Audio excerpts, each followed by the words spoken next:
In some families, narcissism does not announce itself loudly or dramatically. It exists quietly, wrapped in normal routines, familiar roles, and the appearance of being functional. The family members are not extraordinarily successful, but they are stable enough to believe they have earned authority simply by surviving and maintaining their position. Their sense of self depends less on growth and more on preserving the belief that they are competent, correct, and deserving of respect without question. Within this environment, a highly intelligent younger family member often stands out without trying to. This younger person thinks deeply, observes carefully, and understands situations in ways that go beyond surface explanations. They are not driven by the need to dominate conversations or prove superiority. They are driven by curiosity, clarity, and internal coherence.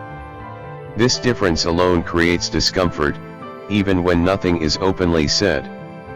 The older family members may not consciously recognize what is happening, but they feel unsettled by the younger person's presence.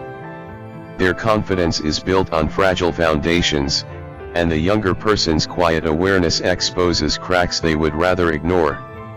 Intelligence that does not seek validation is especially threatening to people who rely on validation to feel secure. As a result, the younger person is often treated with subtle dismissal. Their observations are brushed aside as unrealistic or impractical. Their insights are labeled as overthinking. Their questions are interpreted as challenges rather than attempts to understand. This pattern is not accidental. It serves to protect the emotional hierarchy of the family by ensuring that insight never outranks authority. Over time, the younger person may notice that their competence is consistently underestimated. They are spoken to as if they are less capable than they are. Their independence is quietly discouraged. Decisions that affect them are made without their input. This treatment is not based on evidence, but on fear. Acknowledging the younger person's intelligence would require the family to confront their own limitations, and that confrontation feels intolerable. Emotional expression from the younger person is also treated differently. When they show discomfort, frustration, or confusion in response to unfair dynamics, their feelings are minimized.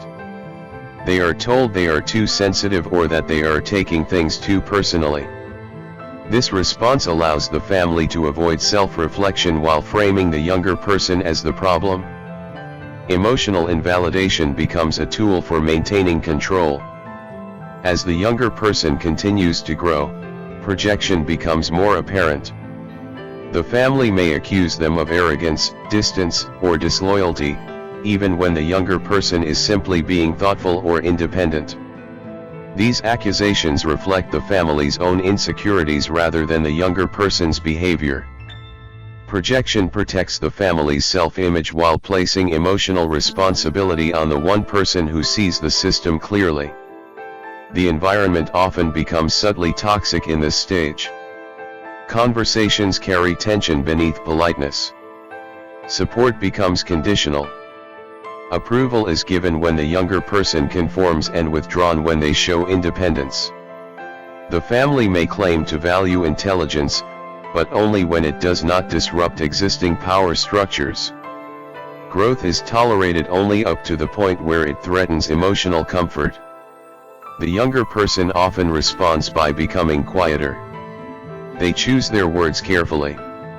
They withhold insight to avoid conflict. They begin to monitor themselves in ways that feel unnatural.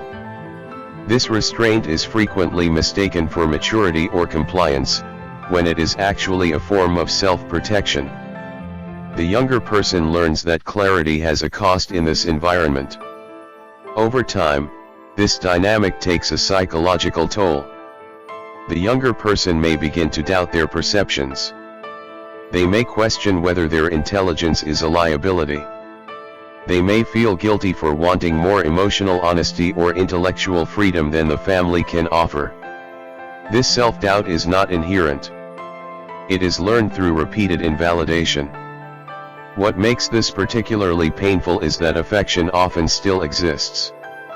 The family may express care, concern, or pride, but it is inconsistent and conditional. Love feels present but unstable. Safety feels uncertain.